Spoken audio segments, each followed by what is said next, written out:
They came for my truck, but they weren't ready for what they'd find. It started with a cup of coffee. That's how simple the world felt that morning. Me standing on the porch of my own ranch, ceramic mug warm in my hand, Boomer at my feet, the sun still stretching its arms over Green Rock Ridge. And then sheriff lights. No siren, just the pulsing red-blue reflections across my front pasture, bouncing off the dented hood of my old Ford F-250. Boomer growled, low and uncertain. I didn't move. I didn't speak. Not because I was afraid, but because I was trying to figure out what part of reality had suddenly broken. 2 deputies stepped out. Young, polite, but not the kind of polite that comes from respect. The kind that comes from protocol.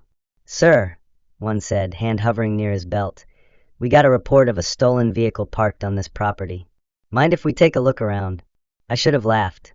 Maybe on another day, I would have. Maybe if I hadn't already seen her. The woman standing at the edge of the road, like she was waiting for a delivery. Arms crossed, lips tight, white blouse so blinding you'd think she feared color. Karen. Real name, Judith Cranston. But nobody called her that. Not even her own niece, far as I know. Around these parts, we all just said Karen, and everyone knew exactly who we meant.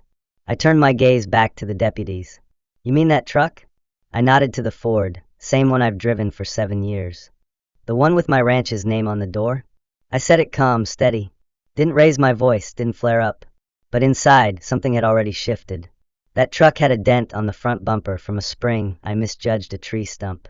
The seat still had the outline of a wrench I forgot one July. It smelled faintly of diesel and dog, and it was mine in the way land is yours when you've earned it, sweat-stained, sun-beaten, and never bought for show. It had been mine through 3 winters, 2 engine swaps, and the loss of a good man, my dad. When he passed, I stood in the same spot I was standing now, holding the same coffee mug, trying to figure out what came next. The problem with people like Karen is they don't care about next. They don't care about how long you've been somewhere or what you've put into it. They care about control, order, standards. Her type doesn't grow things, doesn't fix things, doesn't know the smell of fence posts soaked in rain. She knows rules, clauses, noise ordinances, and fence height regulations. She doesn't wave when she drives by. She reports you for having your rooster out of sync with daylight savings. I saw her, standing smug behind the cops like she'd just caught a bank robber. I knew that posture. I'd seen it before, when she called the county about my barn, claiming it was commercial. When she tried to tell me my scarecrow was too realistic. When she printed out a color palette and mailed it to me with a sticky note. These are more community-friendly tones. I knew she had no legal right to be there. Knew she couldn't enforce HOA rules on land outside their development. But that didn't stop her. People like her, they use fear, not facts. They weaponize assumptions. And they count on the system being too slow, too tired, or too lazy to fight back. I didn't answer the deputy. I just turned slowly and pointed toward the barn. "Got cameras installed last year," I said. "Want to see what really happened?" That got their attention. One raised an eyebrow. The other touched his radio. That's when it escalated. The deputy's walkie burst to life. "Sheriff, got another call from the same complainant. She says there may be visible firearms on the property." There it was. Karen's real move. She didn't just want to cause trouble. She wanted danger. She wanted escalation. A man with a truck is a nuisance. A man with a gun. That's a headline. That's a SWAT team. I watched the tension ripple through their bodies. One shifted his weight. The other lowered his hand, but kept it near the holster. My heart was steady, but my breathing changed. I knew the look. I've seen it in cattle before they spook. I knew one wrong word, one sudden movement, and I'd be bleeding on my own gravel path. So I did the only thing I could. I raised my hands, palms open, slow, deliberate, not because I had anything to hide, but because men like me don't get to raise our voices. Not when someone like Karen's whispering into a dispatcher's ear. Not when the folks showing up are just following a script someone else wrote. "I have it all on camera," I said. "Every second. Please, let me show you before this goes somewhere it shouldn't." Karen didn't flinch, but her smile slipped just a little. She didn't know about the cameras. She didn't know I'd already seen her skulking near the tree-line, phone out, circling my truck like a predator sniffing weakness. She didn't know she was being filmed trying to open the door handle. That she looked less like a neighbor and more like a prowler casing a job. I took the lead deputy into my house. Boomer stayed outside, posted like a sentinel. I played the footage. 7:13 a.m. There she was, in her pristine white sandals, stepping onto my land like she owned the world, squinting into my truck window, trying the latch, then making her call. "Pause that," the deputy said. I did. She told dispatch it was already parked there when she drove by. I nodded. "And she tried to open it?" "That's right." The deputy exhaled. A long, quiet breath. Then his radio crackled again, this time more urgent. "Caller is escalating.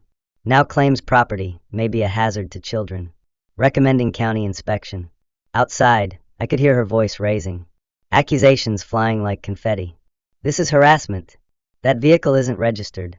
This land isn't zoned properly. There are animals, dangerous animals." The deputy and I walked back out. Boomer growled low. The second deputy looked shaken. "Ma'am," he said, "did you enter this man's property this morning?" "I was protecting the neighborhood," she spat.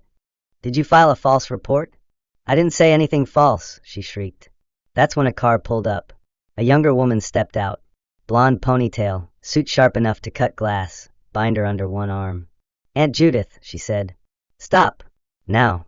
Karen's mouth opened. "Emily? What are you?" "I'm representing Mr. Coleman," Emily said. "You're being served." And just like that, the mask cracked.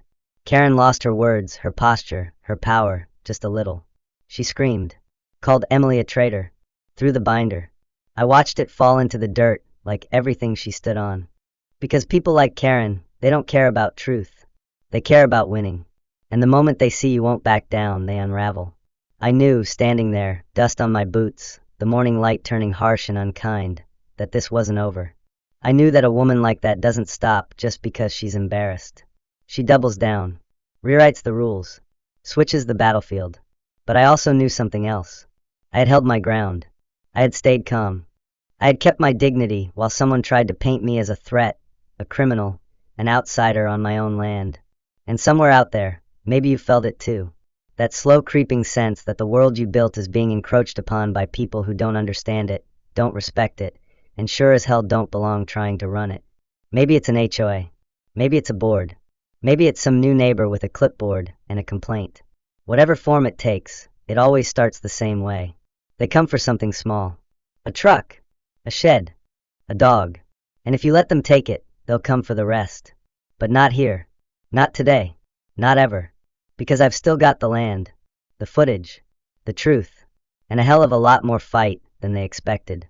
The morning after the sheriff left and Emily drove back into town, I sat on my porch and tried to convince myself it was over. That maybe, just maybe, Karen had finally run out of steam. I let Boomer wander the pasture and watched the wind ripple through the tall grass, trying to find peace in the ordinary. But men like me, men who've worked the land, buried dogs under oak trees, and held onto family farms by the skin of our teeth, we know better than to trust the quiet after a storm. Because it's never the end. It's just the eye. My phone buzzed right around 6:20 a.m. Tom, my neighbor down the ridge. The kind of man who still brought over pie after deer season and lent tools without asking for them back. His voice was tight. "Jake, you checked the HOA website yet this morning?" I hadn't. I don't exactly wake up and read HOA blogs for fun. But the moment I pulled it up, I saw it. Right there, bold font like a headline on a crime bulletin. Potential scrap operation at Green Rock Ridge Community Safety at Risk. They'd posted zoomed-in photos of my barn, my equipment, my old generator, even my nephew's dirt bike leaning against the shed like it was some kind of meth lab. Red arrows, bold labels, unsafe, abandoned, commercial activity suspected. I stared at the screen and felt something cold coil in my gut. I know that tone. That wasn't concern. That was a smear campaign. Karen had taken her loss from the sheriff's visit and turned it into fuel. This wasn't about a truck anymore. This was about making me the villain of her little kingdom. Underneath the post was a petition, already with 46 names on it. Names I recognized. A couple of them folks I'd waved to last week. A few had even come to my holiday barbecue. All signing on to demand an official zoning review of my property. I slammed my laptop shut and stood up.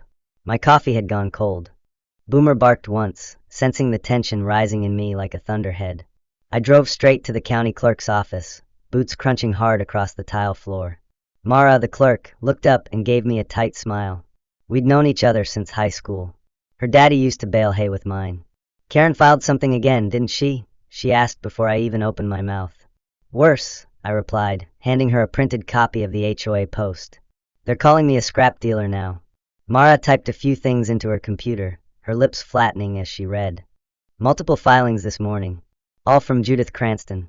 Zoning complaints. Safety code violations.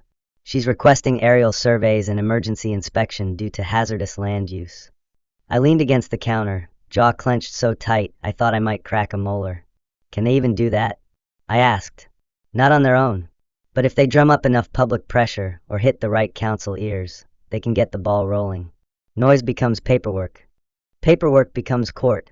I walked out of that office carrying a sick feeling I hadn't felt since the day a wildfire got too close to the southern fence line. Not fear, but something more complicated, betrayal mixed with fight. When I got back to the ranch, I saw it. A red sign staked in the dirt outside my fence line. Notice, pending county review unregistered commercial site. Stamped with the Pleasant Acres HOA logo like it meant something. That's when Boomer barked again, and I knew. This wasn't going to stop unless I forced it to. 10 minutes later, my phone pinged. A message from Emily. You need to see what Karen just posted. Call me. She'd shared a video link. It opened to Karen standing in front of the HOA clubhouse, flanked by 2 members of the board and a handheld mic like she was hosting a charity telethon. Her voice rang loud and clear. This man is storing hazardous equipment, abandoned vehicles, rusting machinery. Our children ride their bikes past his land. The county has been informed. And if the law won't protect our community, then we will. Then the line that chilled me. I will get him out of there one way or another. That was the moment I stopped hoping for resolution. I started preparing for war. The next morning, just after dawn, I heard a crash out near the western fence. Boomer beat me to the porch. A white pickup was backing away, its rear bumper smeared with splinters from the fence post it had just crushed. 2 men in reflective vests stood next to a shiny metal pole, like they were staking a new claim in a gold rush. What the hell do you think you're doing? I shouted, walking fast, boots kicking up dust. One man looked up, blinking like a deer in headlights. We're installing a boundary marker. HOA sent us.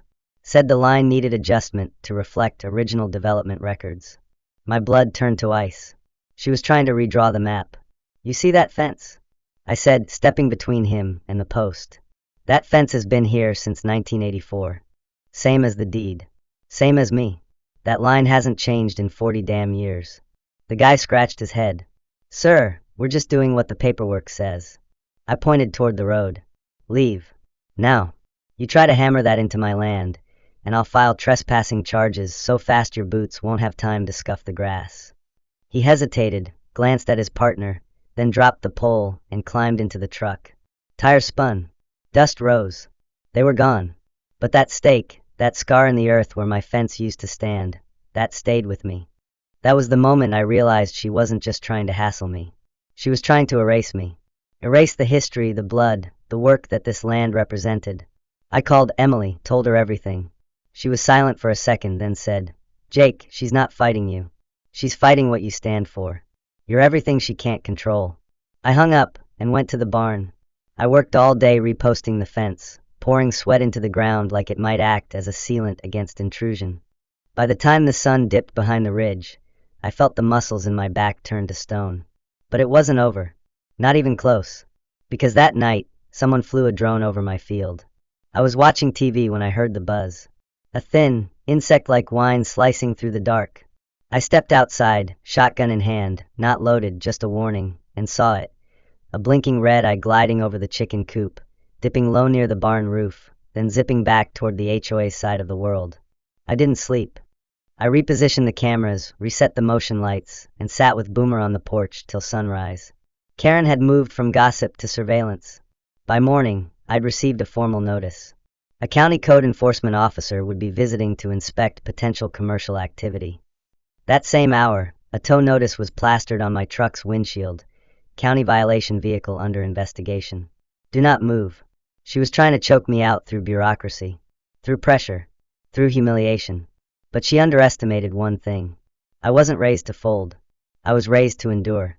And no matter how many letters she filed or poles she planted, this land still knew my footsteps. My sweat was in its soil. My name was on the deed. And there's not a permit form or drone camera on this planet that can take that away. It was around 2:30 in the morning, when my phone buzzed again. Not a text this time, not even a call, just the shrill, unnatural alert from my motion camera by the front gate. I'd been sleeping light for days now, if you could call it sleep at all. Boomer stirred at my feet, his ears twitching before the growl even left his throat. I swung my legs off the bed, pulled on my boots, and grabbed the flashlight. The screen on the monitor blinked to life, and there she was. Karen.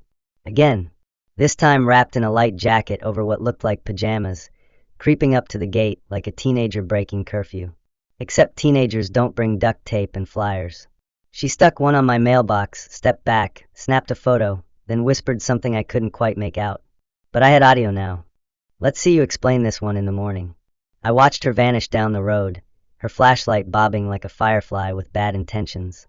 I walked outside, Boomer at my side. The wind had picked up, tugging at the flyer.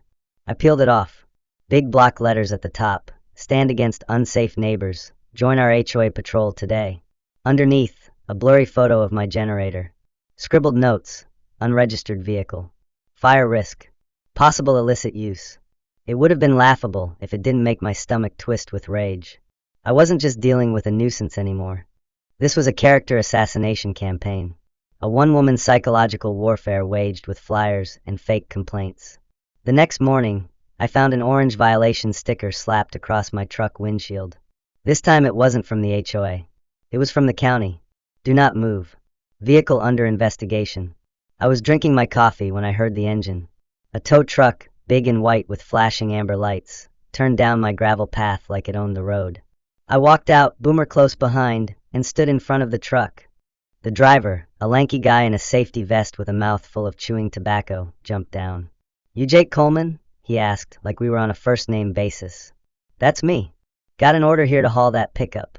Says it's been tagged by code enforcement. Something about it being abandoned. You can see it's parked in front of my house, I said, voice low and firm. On my land, with the keys on the hook by my back door. He shrugged, like he was just the messenger. Look, I get paid to show up. I don't ask questions. Well, I said, stepping forward, you're going to want to make a call before that hook touches my bumper. Because if you lift that truck, I'll have you in court with enough evidence to bury your dispatcher in paperwork for a year. His eyes narrowed, then he grumbled, fine. Let me call my supervisor. I watched him walk back to his truck, phone to his ear, pacing and nodding. I used the moment to call Emily. She's trying to tow my damn truck now, I told her. She didn't even pause. Stall him. I'll be there in 15. 15 minutes later, her black SUV came barreling up the path, dust trailing like a comet tail.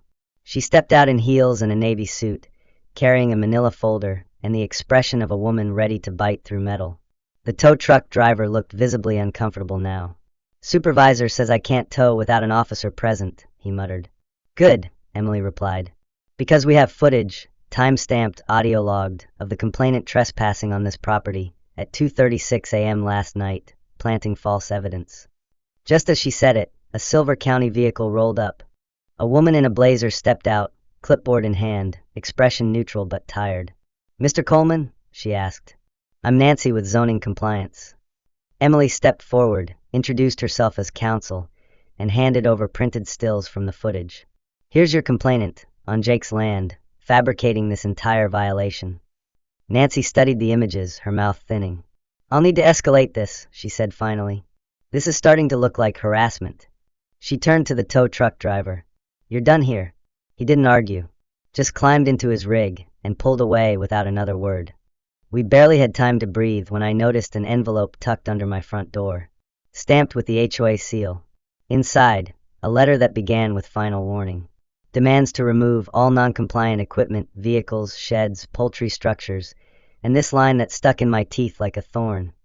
Your lifestyle does not meet the aesthetic standards of Pleasant Acres.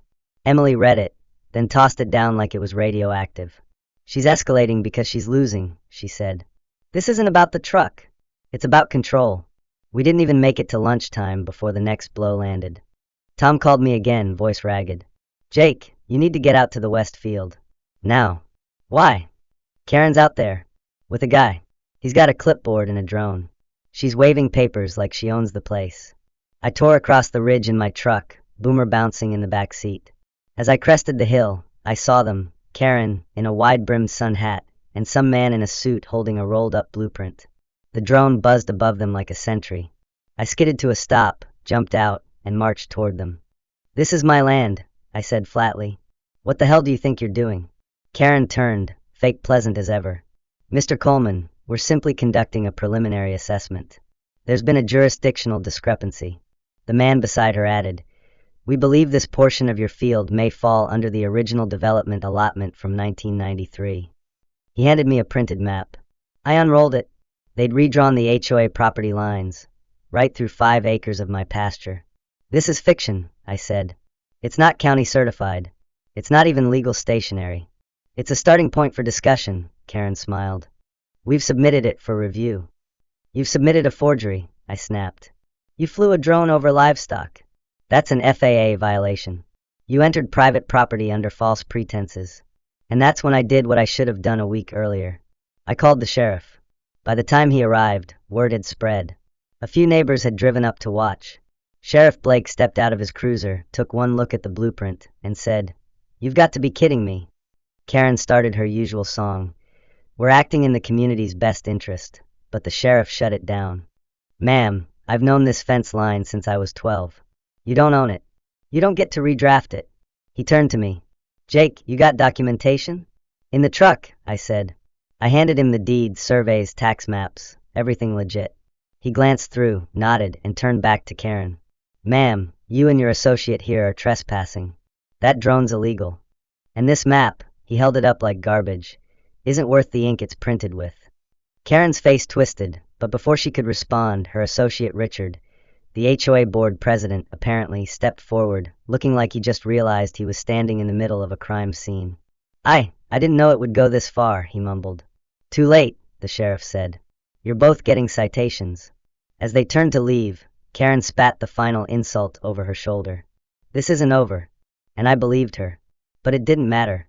Because that day, for the first time, she lost control of the narrative. And I wasn't just some rancher with a dog and a fence. I was a man with truth on his side, and that, I knew, was something she couldn't spin.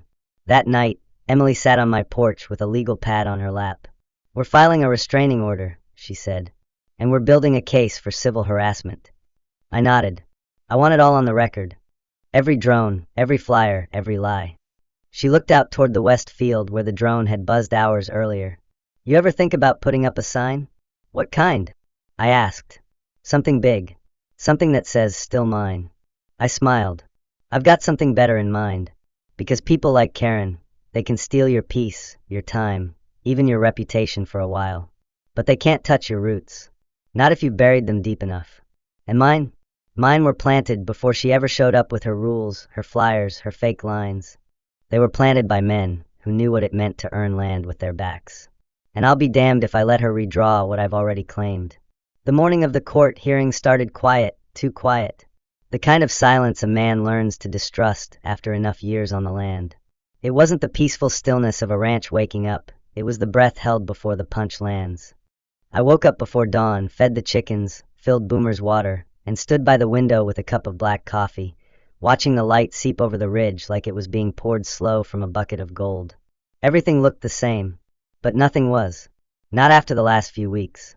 Karen's war had stretched into every corner of my life. False code violations, midnight trespassing, forged blueprints, and neighborhood smear campaigns. And now, finally, we were taking it to court. Not small claims, not HOA meetings. Real court. A real judge. Real consequences. Emily arrived just after 6, dressed like she was going into battle, which, in a way, she was. Clipboard, color-coded tabs, 2 thick folders in her arms, and a look in her eyes like she was daring someone to lie in front of her today. I changed into clean jeans and my only ironed shirt, blue plaid, no holes, because you don't need a tie to speak truth in front of a judge, just a straight back and a clean conscience. Before we left, I knelt by Boomer, scratched his head. "Hold the fort," I said. He gave me a low whine, like he already knew this wasn't just another day in court. The courthouse was a squat beige building tucked between the DMV and an old bank. Nothing grand, no marble columns. But inside that small room, my whole world was about to be dissected. Karen was already there when we arrived, naturally, dressed head to toe in white, again, and flanked by 2 HOA board members who looked like they'd rather be anywhere else. She didn't look at me. just stared straight ahead, as if eye contact might grant me legitimacy. Her lawyer, a slick type with gelled hair and cufflinks, looked like he had memorized every HOA clause in America. Emily leaned over and whispered, "He's all bark." "We've got bite." The judge came in. Older woman, gray hair in a tight bun, glasses perched low on her nose. Her expression was carved from stone. She looked like she'd heard every excuse in the book and had grown tired of all of them. "Let's proceed," she said, and just like that, the room tightened. Karen's lawyer went first. He launched into a speech about neighborhood harmony, community standards, and safety concerns. Said my truck was an eyesore. Said my fencing was unstable. Said my rooster had behavioral aggression issues. I almost laughed out loud. Then he pulled out the photos Karen had doctored, the blurry, zoomed-in ones from her drone. Cropped and framed to look like my ranch was one spark away from turning into a scrapyard fire. "This is a man," he said, "who refuses to integrate into a growing, civilized neighborhood. His hostility toward HOA regulations and his consistent disregard for common standards make him a threat to the aesthetic and safety of Pleasant Acres." That was when Emily stood. She didn't raise her voice, didn't pace. She just laid her hand on the folder like she was presenting evidence in a murder trial. "Your Honor," she said, calm but sharp, "we have multiple sworn affidavits from neighbors stating that Mr. Coleman's property has never once posed a danger to anyone. We have time-stamped video footage of Ms. Cranston trespassing on private property, fabricating evidence, placing flyers, and whispering threats about having my client removed. We also have footage of a drone flown illegally over livestock without consent, and a forged property map submitted to the zoning board in a deliberate attempt to annex land that doesn't belong to the HOA. These are not safety concerns. This is harassment." She handed the judge a packet. The room was silent except for the faint scratching of the clerk's pen. The judge flipped through each page slowly, methodically. Footage stills, county certified maps, the original deed, audio transcripts from the night Karen taped the flyer, the sheriff's citations. After a few long minutes, the judge looked up and said, "Ms. Cranston, do you have an explanation for why you were on Mr. Coleman's land at 2:36 in the morning?" Karen blinked. I was concerned. I wanted to document a pattern of behavior." "You documented it by sneaking through a locked gate and taping an inflammatory flyer to his mailbox under the cover of darkness?" the judge asked. Karen's lawyer stammered something about community vigilance, but the judge raised a hand. "I've heard enough." Then came the words I'll remember until the day I'm buried. "This court finds no merit in the claims brought by Pleasant Acres HOA. Furthermore, based on the evidence presented, I am granting Mr. Coleman the right to pursue a countersuit for civil harassment, defamation, and unlawful trespassing. Ms. Baker, you may proceed with filing immediately." Gasps rippled from the back row. One of the HOA board members with Karen shifted in his seat like he'd suddenly realized he was sitting on a sinking ship. Karen's mouth dropped open. "This is absurd," she hissed. "He has loud animals. His barn is an eyesore. He drives a filthy truck." The judge didn't flinch. "Ms. Cranston, sit down." It wasn't a suggestion. Karen dropped into her chair like she'd been unplugged. The gavel came down. "Case dismissed. Counters may proceed." Outside the courthouse, a few neighbors waited for me. Tom was there. So was Mary from down the road, and even the Jensen boys who never got involved in anything unless it involved free pie. They clapped me on the back, handed me a sweet tea, and said things like "about damn time." Emily smiled, shook her head. "You stayed calm," she said. "You stood your ground. That's what real men do." But it wasn't over. Not yet. Because that evening, just as I sat down on the porch to finally breathe, a black sedan rolled up the drive. A man stepped out in a gray suit, didn't smile, didn't say a word. Just handed me a thick envelope. "You've been served," he said. Then he got back in his car and disappeared down the road. Inside the envelope, a lawsuit. Not from Karen this time. From the HOA itself. Suing me for public nuisance, property value degradation, and aggressive behavior toward community leadership. Emily read through it, line by line, eyebrows climbing higher. "They've weaponized your entire life," she said. "They took screenshots of the footage you used to clear your name and edited it to make you look like a threat. They even called Boomer a dangerous animal used for intimidation." I stared at the pages, heavy in my hands. "What do we do now?" I asked. Emily looked at me. "Now," she said. "Now we fight louder." And I knew she meant it. Because she wasn't just my lawyer anymore. She was part of the story now, too. And together, we were going to make sure the next chapter belonged to us, not them. The days leading up to the countersuit hearing moved like a slow-burning fuse, quiet, tight, with every hour packed with tension. Emily and I were in constant preparation mode. My living room looked less like a ranch house and more like a war room, littered with folders, time-stamped footage, zoning documents, emails, sworn neighbor statements, and hard copies of every county-approved map from the last 40 years. We weren't just building a case. We were building a shield. Because when someone like Karen, and an entire HOA board behind her, decides to rewrite the truth, you better come armed with facts, witnesses, and the kind of grit that doesn't wash off. One night, 2 days before the court date, I was sitting on the porch with Boomer when I saw headlights cut through the trees at the edge of the southern pasture. I stood slowly. Boomer was already up, growling low. I grabbed the old Winchester, not loaded, not needed, just something that made me feel steady, and walked down the drive. What I saw next nearly made me laugh, if it hadn't been so damn infuriating. Karen again. But this time she wasn't alone. She had someone with her, a man in a construction helmet and a reflective vest, clipboard in hand. They were walking the property line like it was a construction site. I flipped on the floodlights mounted over the barn, and the whole field lit up like a stage. Karen froze. The man fumbled his clipboard. I didn't yell. I didn't threaten. I just walked down the hill, boots crunching on gravel, Boomer close at my heel like a living shadow. Evening, I said, calm as the air was still. Karen straightened up, smoothing her blouse like nothing was wrong. We're just performing a site review, she said. Environmental hazard claims have been filed. Filed by who? I asked. Anonymous tips, she replied, smug. The HOA has a duty to respond. This isn't Pleasant Acres, I said. This is private agricultural land, and the only hazard here is you trespassing after dark again. The man beside her started backing away, muttering something about needing to double-check protocols. He turned and beelined to his SUV. Karen stood her ground, but her voice was cracking now. You're a problem, Jake, she said. You're the reason this community can't grow. No, I said. I'm the reason this land is still honest. Her jaw tightened, and for the first time, I saw fear in her eyes. Not fear of me, but fear that her lies had stopped working. The morning of the hearing, I drove myself. Emily offered to pick me up, but I needed that drive. Just me, the truck, and the sound of wheels on gravel. I passed the ridge, the fence I rebuilt, the tree line where Karen first took those photos, and I reminded myself why we were fighting. Not just for the land, but for the right to live the life you built without someone in a pantsuit telling you it's not pretty enough for her HOA vision board. The courtroom was the same one from before, but it felt different now. There was weight in the air. Reporters sat in the back this time. Word had gotten out. A rancher being sued by a suburban HOA for refusing to follow aesthetic standards. That made headlines. Karen arrived late. White suit. White hat. Theatrics.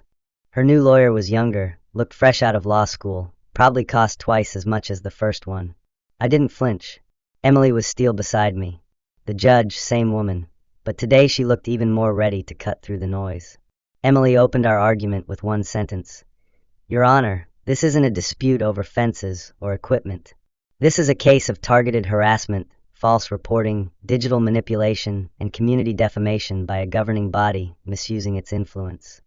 She laid out the evidence like a symphony, footage, timestamps, audio, maps, witness statements. She even had a tech expert testify how the footage posted by Karen had been edited and reframed to twist the story. Karen's side tried to pivot, claimed community protection, said I'd created an unwelcoming atmosphere for newcomers. They called my animals disruptive. They called my rooster a menace. They even tried to argue that my barn color was psychologically aggressive. That's when Tom, bless his soul, stood up in the gallery. Your Honor, he said, I've known Jake for 30 years. I've eaten Sunday stew in that barn. If red paint offends somebody that bad, they shouldn't be living in Texas. The room chuckled. Even the judge cracked a smile. Then Emily dropped the hammer. The footage of Karen's drone flight, her trespassing at night, her whispering to herself as she taped the flyer, and finally the forged map. When we showed the original county blueprint beside Karen's fake one, hers literally had text boxes from Microsoft Word still visible in the corner. The judge sighed deeply and leaned back. I've practiced law for nearly 40 years, she said. And rarely have I seen such deliberate, sustained, and reckless misuse of authority by a community association. She turned to Karen. You don't get to rewrite property lines. You don't get to weaponize bylaws. And you certainly don't get to treat a man's home like it's your personal canvas for suburban sprawl. Karen tried to speak, but the judge raised her hand. Enough. Then she looked at me. Mr. Coleman, this court not only dismisses all claims against you, but grants full motion to proceed with your civil countersuit. Damages for defamation, emotional distress, loss of property value, and unlawful surveillance will be assessed in a separate hearing. Her gavel came down like a thunderclap. Outside, the reporters asked questions, but I didn't answer. I shook hands with neighbors. A few folks from Pleasant Acres even approached me, apologized. Said Karen didn't speak for them. Emily patted my shoulder. You did it, she said. We did it, I replied. That weekend, I hosted a barbecue. Not a celebration. Just a return to normal. We grilled ribs and told old stories. The Jensens brought a fiddle. Kids chased chickens around the pen. I stood on the edge of the west pasture and unveiled what I'd spent the last week building. A tall wooden pole planted deep. At the top, a rancher's flag that read "Don't fence me in." Beneath it, a custom banner, Green Rock Ridge, established 1984. We stand our ground. Karen didn't show. Rumor had it, she'd been removed from the HOA board after an internal vote. Word also said her niece, Emily's cousin, filed a formal ethics complaint, and her house was quietly listed for sale 2 weeks later. But none of that mattered now. What mattered was that the land was still mine. The gate still squeaked the same. The sun still painted the same lines across the ridge at dusk. And Boomer still slept at the foot of my bed, ears twitching with the breeze. About a month after the case ended, I got a package. No return address. Inside, a hand-carved wooden plaque. Burned into the grain. One word, sorry. The handwriting on the sticky note was familiar. It was Karen's. No threats, no drama, just a word that came about 30 steps too late. I didn't hang it, but I didn't throw it away either. I tucked it into the drawer with my father's pocket knife and the title deed to the ranch. Because men like me, we don't live to be flashy. We live to be free. And sometimes that means planting your boots, holding your tongue, and letting the land speak for itself. Mine had spoken loud and clear, and it wasn't going anywhere.